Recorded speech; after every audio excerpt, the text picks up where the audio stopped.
Salut à tous. Et ben voilà, je suis de retour à mon camp de base à Serre-Chevalier. Je surplombe Briançon. Et ouais, ça fait tout drôle en fait de revenir parce que je suis sur mon terrain d'entraînement là tout l'hiver pour préparer ce projet des drues et au final je suis tout stressé à l'idée d'être prêt, de me préserver au niveau des énergies, etc. pour être là au bon moment, à l'étape de la post-réalisation et où enfin voilà la pression tombe et là ça me rend presque un peu nostalgique parce que c'était quand même intense quoi, toute cette préparation. C'était un projet vraiment l'ascension de cette face ouest par la voie basse aux drues, un projet assez ambitieux, enfin vraiment ambitieux pour moi. J'y réfléchissais depuis tellement longtemps, depuis que je suis tout jeune. Mes lectures de Solo, des éditions Guérin, de par Christophe Moulin, le chapitre Sous l'œil du python, ça m'a vraiment fait vibrer.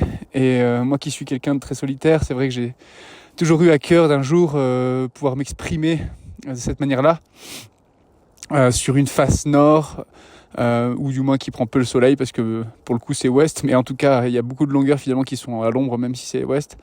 Et dans une face austère, sur un beau sommet, quelque chose de très difficile, parce que comme le dit souvent mon ami Léo Billon, si le projet ne vous fait pas peur, c'est qu'il n'est pas assez dur.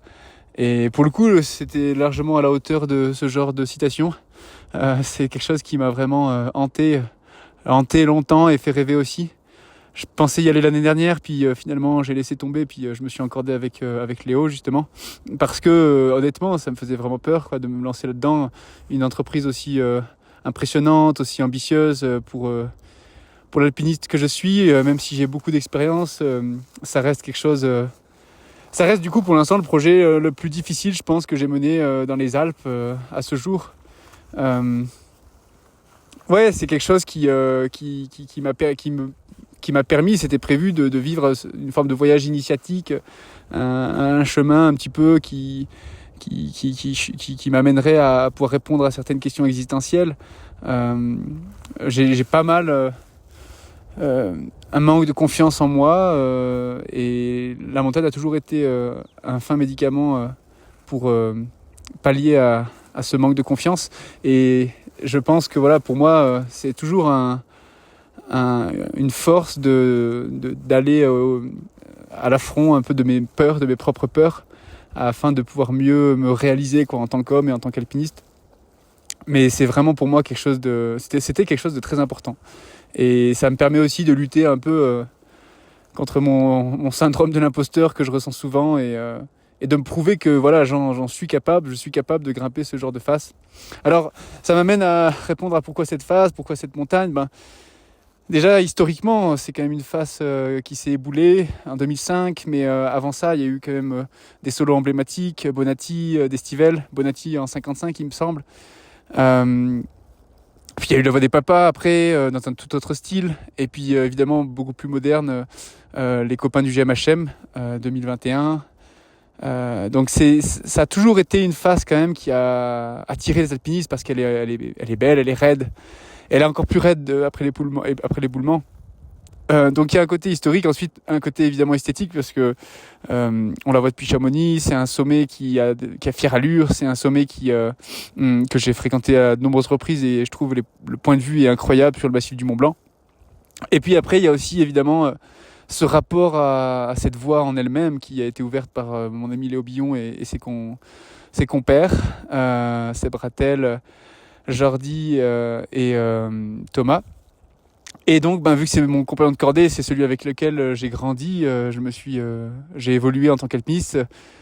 J'avais besoin en quelque sorte de me défaire un petit peu de cette cordée où souvent Léo était le joker et j'avais besoin d'être le leader dans ce genre de terrain où moi seul devais du coup affronter un petit peu les difficultés et en fait de ne plus avoir de joker comme on dit, d'être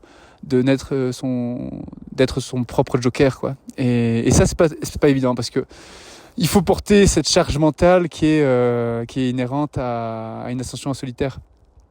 Et puis j'avais le plaisir de le faire en hiver évidemment parce que c'est une saison qui est difficile, les jours sont courts, il fait plus froid, Et puis il y a la composante de la neige, du verglas, de la glace dans ces parois rocheuses.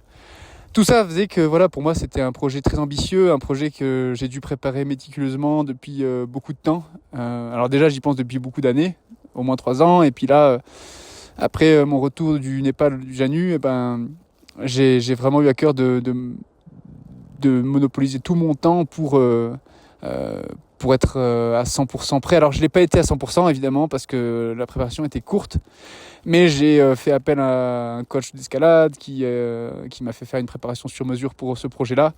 On a évidemment toujours travaillé avec mon préparateur mental, Fabien Dupuis, et puis mon préparateur physique général, Léo Viret, que vous connaissez sûrement pour la plupart. Et donc c'est avec cet écosystème-là que voilà, j'ai construit ce projet. Et c'était pas simple, je vous avoue, de tout l'hiver penser à ça, dire non à pas mal de copains qui voulaient aller en montagne, parce que dans ce genre d'entreprise, on laisse beaucoup de jus mental, et j'avais peur de ne pas en avoir assez pour cette ascension, qui, je le savais, allait être très longue et demander beaucoup de fraîcheur mentale et de focus. Voilà, alors du coup, comment ça s'est passé ça a été tout ce que j'imaginais et tout ce dont je rêvais quand je pensais à ce projet-là. Vraiment, il y a eu tout pour rendre ce projet rempli d'émotions, rempli de souvenirs, rempli d'actes qui m'ont fait vraiment passer à un autre step et avoir un autre regard sur moi-même et sur l'alpinisme également. En tout cas, je souhaite à tout le monde de pouvoir cocher ce genre de rêve qu'on peut avoir, et celui-ci était très, très ancré en moi, très puissant, très fort, notamment depuis que je lisais justement le livre de Moulin, Solo. Je pense notamment au chapitre Sous l'œil du python, face nord de l'an, face nord de l'aile froide. Enfin, moi qui suis quand même très solitaire, j'avais toujours besoin de me prouver ce genre de choses là, et d'aller dans le charbon quoi, et me battre, de faire en gros, d'exprimer un peu mon côté sombre quoi. Et c'est en exprimant mon côté sombre que je pense que là j'arrive à trouver justement un peu plus de lumière parfois pour éclaircir mon esprit un peu embrouillé, si je puis dire, même si c'est un peu trop intellect, mais et c'était un peu ça l'idée quand même, et j'avais besoin de ça pour peut-être mieux m'accepter, voilà. Et ça s'est malgré tout bien passé. Je dis malgré tout parce qu'il y a eu évidemment plein de péripéties. Il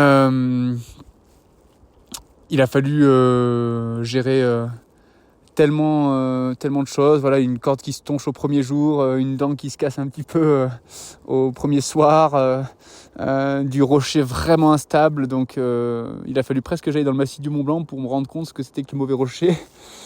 Ça c'est une petite blague d'alpiniste qui vient du massif des Écrins, où on dit souvent qu'il est plus mauvais qu'Acham, mais là pour le coup je dois vraiment dire que j'ai eu peur à de nombreuses reprises de ce rocher vraiment fracturé. Et j'ai dû vraiment mériter un peu chaque mètre gravi, parce que il fallait faire attention à chaque prise sélectionnée. Il fallait faire attention à bien se protéger, parce qu'évidemment dans cet itinéraire il n'y a aucun élément de protection présent, sauf quelques-uns, mais ça se compte à un millième on va dire sur l'ensemble de la voie quoi, sur les 1000 mètres. Et puis évidemment il a fallu aussi être focus pendant ces 5 jours quoi. Et c'est vrai que c'est pas rien quoi, c'est-à-dire rester là, présent, motivé, avec les aléas de la météo qu'il y a eu. Et il y a cette longueur en CETA qui m'a tellement hanté. Léo Bion m'avait fait un schéma vraiment terrible de cette longueur en mauvais rocher qui lui avait coûté vraiment beaucoup d'engagement.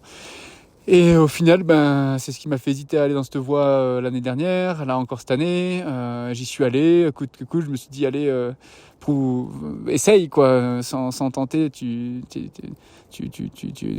seras déçu quoi. Et au final, je suis tellement content d'avoir fait cette longueur-là et d'avoir réussi. Même si, pareil que ce que je vous ai dit avant, le rocher était tellement vraiment... j'ai envie d'employer le mot putride à ce moment-là, que ça a été très exposé, mais c'est aussi pour moi une composante de l'alpinisme, le mauvais rocher, savoir maîtriser cet art-là, de sélectionner les bonnes prises. Pour moi, c'est aussi ce qui définit un bon alpiniste. Et ça va vraiment, je trouve, dans l'axe de ce pourquoi aussi j'ai été motivé par ce projet-là, c'est d'avoir un profil alpinistique très complet, quoi. Et donc mauvais rocher en solitaire sur une longueur très importante, ça cochait toutes les cases. Voilà. Et puis ce quatrième jour où je me réveille et puis de la neige, quoi. Ça, j'avais pas du tout eu écho avant de partir parce que la météo était censée être vraiment grand beau. Et au final il a neigé, quoi, la nuit, je me lève le matin, pas beau, donc là beaucoup de doutes. Alors déjà que l'isotherme, les températures étaient pas extrêmement chaudes, donc pour moi c'était cool parce que ça représentait une hivernale pas si facile entre guillemets. Donc j'ai eu beaucoup froid aux mains à des moments, j'ai eu besoin d'avoir tout le temps le gros collant, le pantalon synthétique plus le Gore-Tex. Enfin, le pantalon imperméable. Et ce quatrième jour où il y a la neige, ça rajoutait vraiment la cerise sur le gâteau, on va dire. Hein. Et j'ai vraiment douté à ce moment-là. Je me suis dit, les drues veulent pas de moi, quoi. C'est pas possible. Et au final, il a fallu être persévérant. Il a fallu vraiment vouloir être hargneux, quoi, à ce moment-là. Tout en étant, malgré tout, très prudent. Et ça m'a rappelé justement le K2, où c'était un peu les mêmes traits de caractère qui étaient nécessaires à la réalisation de l'ascension de cette montagne du Karakoram. Sauf qu'au-dessus de moi, il y avait un peu plus que l'équivalent de la Dibona et dans un rocher beaucoup moins bon, quoi. Et du coup, le rocher plâtré le matin, ça m'a fait attendre jusqu'à midi, un peu plus même avant de démarrer. Le soleil est heureusement revenu, mais c'était tout un sketch, hein, c'était rock'n'roll. Si c'est un crampon où ça glissait de partout, ouais, je m'en souviendrai longtemps.